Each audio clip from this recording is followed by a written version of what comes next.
হে everyone, good morning. আজকে আবার আমরা একটা অন্যরকম লুকে যাচ্ছি। আজকে দাদার বিয়ে, তো আজকে হলুদ ফোঁটা হবে। দেখো ঘুমাইনি বলে চোখগুলো ফুলে গেছে। তো এখন যাচ্ছি, এই যে হলুদ পরেছি।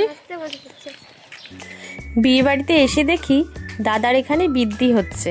তো বৃদ্ধিটা কিন্তু আমার বাবাই করছে, কারণ হয় বড়জন করতে হয়, নয় একদম ছোটজনকে করতে হয়। তো বাবা যেহেতু ছোট, তো বাবাই করেছে। তো এখন হবে হলুদ কোটা। তো হলুদ কোটাটাও কিন্তু আমার মাই করবে। সবার মোটামুটি যত বিয়ে টিয়ে হয় আমাদের দাদা ভাই বোন, তো আমার মা হলুদ কোটার কাজটা কিন্তু আমার মাই করে, আর বৃদ্ধির কাজটা কিন্তু আমার বাবাই করে।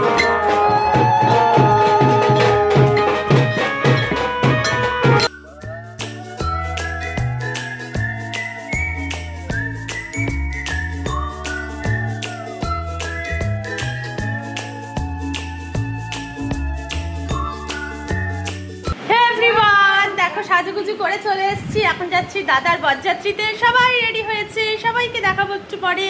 তো চলো আমার আউটফিটটা তোমাদের দেখিয়ে দিই। এই যে হলো আমার আউটফিট।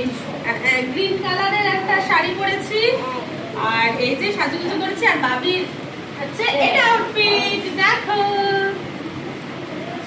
তো চলো, তো দেখো সবাই রেডি হয়ে দাঁড়িয়ে আছে, সব সুন্দরী দল।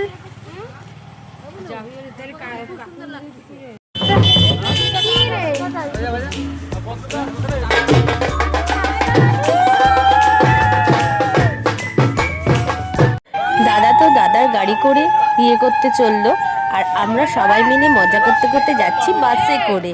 তো আরও অনেক ছোট বড় আরও অনেক গাড়ি ছিল, কিন্তু বাসে যেহেতু সবাই মিলে একসাথে বসা যায়, সেটার মজাই আলাদা। আর দাদার কিন্তু বিয়ে আমাদের জলপাইগুড়িতেই হয়েছে, খুব একটা দূর না, 10-15 মিনিটের মতো রাস্তা। তো আমরা কিন্তু পৌঁছেও গেছি, আর এখানে ভীষণ নাচানাচি করছি। তো সবাই মিলে দেখতেই পাচ্ছ, ভীষণ মজা করছি।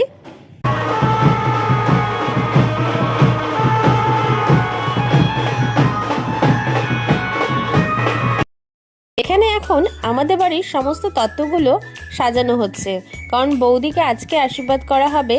তো যেহেতু আগে আশীর্বাদ করা হয়নি, তো আজকেই করবে, সেজন্য সমস্ত তত্ত্বগুলো সাজিয়ে নেওয়া হয়েছে। আর এখানে আমাদের নতুন বৌদিও কিন্তু চলে এসছে। তো দেখো নতুন বৌদি এখানে বসে পড়েছে। তো তারপরে এক এক করে সবাই আশীর্বাদ করছিল।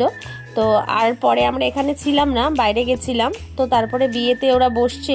তো বিয়েতে ওদিকে বিয়ে হচ্ছে, আর এখন অনেক রাত হয়ে গেছে, প্রায় 12:30 পৌনে 1টার মতো বাজে।